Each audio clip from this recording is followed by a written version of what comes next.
Anda kembali di Indonesia Update bersama saya Jihan Novita. Saudara, polisi menetapkan 2 orang tersangka pengeroyokan terhadap jurnalis Kompas TV.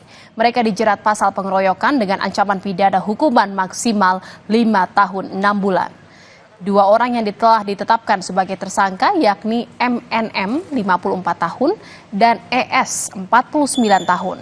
Keduanya ditetapkan sebagai tersangka pada 12 Juli lalu dan langsung ditahan di Mapolda Metro Jaya. Dari hasil pantauan barang bukti berupa CCTV, kedua tersangka melakukan pemukulan dan perusakan kamera milik jurnalis Kompas TV saat meliput sidang mantan Menteri Pertanian Syahrul Yassin Limpo di Pengadilan Tipikor Jakarta.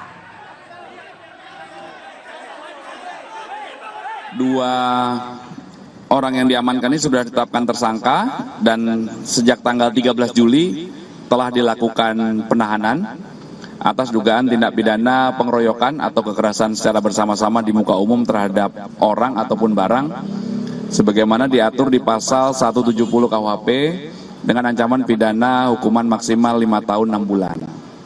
Selanjutnya kasus ini sedang diproses terus oleh penyidik Subdit Jatanras di Treskrim Polda Metro Jaya. Saudara, Peggy Setiawan menyatakan siap bila dibutuhkan menjadi saksi dalam peninjauan kembali para terpidana kasus pembunuhan Vina Eki. Ini merupakan langkah Peggy memberikan bantuan hukum kepada para terpidana. Dan saudara, informasi berikut ini sekaligus menutup jumpa kita di Indonesia Update. Saya Jihan Novita. Terima kasih. Sampai jumpa. Saya tidak pernah melakukan semua itu. Permohonan pra peradilan dari pemohon dikabulkan.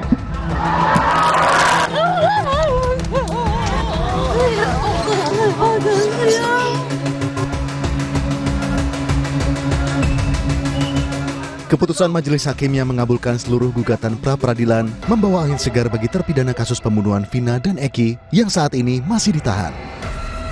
Kuasa hukum 7 terpidana kasus Vina menyatakan tengah proses mengajukan peninjauan kembali. Kami menyusun hukum untuk PK.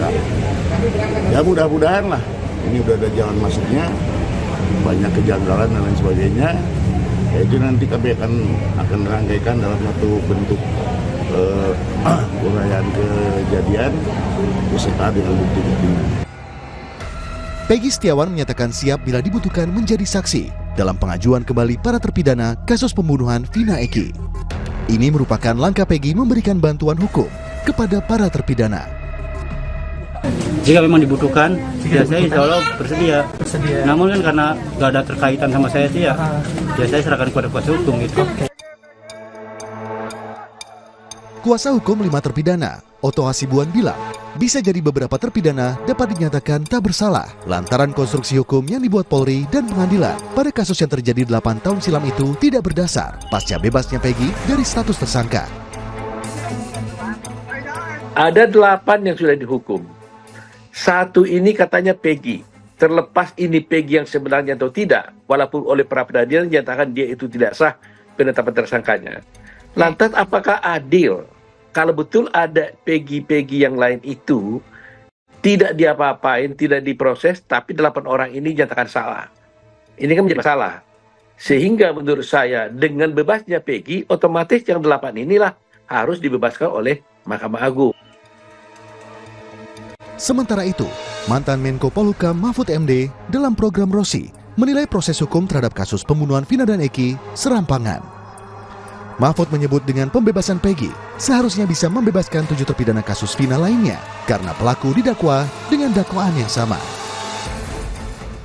Tidak serampangan kan begitu diputus dicari dan orangnya kan itu juga kalau memang sejak awal. Lalu serampangan yang kedua katanya 3.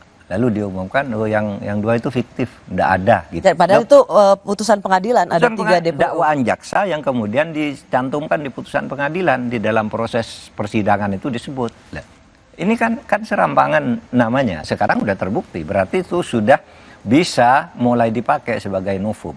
Tinggal dalil-dalil yang dipakai nanti oleh pengacaranya bahwa yang 7 ini harus bebas dong. Kini publik pun menanti kinerja polisi untuk mengungkap pelaku sebenarnya dalam kasus pembunuhan Vina dan Eki secara tuntas. Tim Liputan, Kompas TV.